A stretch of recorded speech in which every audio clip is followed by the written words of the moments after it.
En 1965, le gouvernement, par l'intermédiaire de son commissariat général au tourisme, lance l'initiative d'une campagne de l'accueil et de l'amabilité.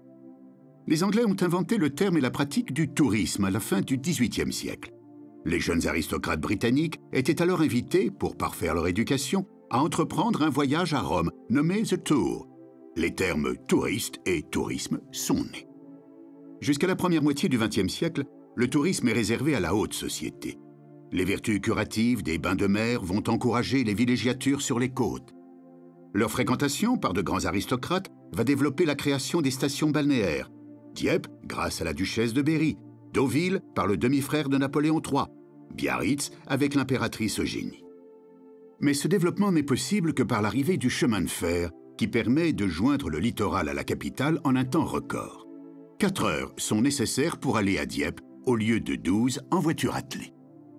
En 1936, les congés payés vont permettre une véritable démocratisation du tourisme.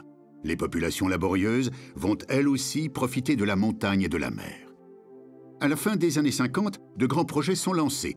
L'aménagement du littoral en Languedoc-Roussillon, ainsi que le développement des stations de sport d'hiver. Pour la France, le secteur du tourisme est vecteur d'une économie importante. On doit soigner le touriste. Et en 1965, il est décidé de lancer un classement des hôtels et restaurants. Cette année-là, aux frontières de la Maison France, on accueille les touristes étrangers avec des fleurs. On distribue des bulletins de vote pour noter les hôtes. C'est la grande campagne de l'accueil et de l'amabilité que la Poste relaie ici, avec le timbre.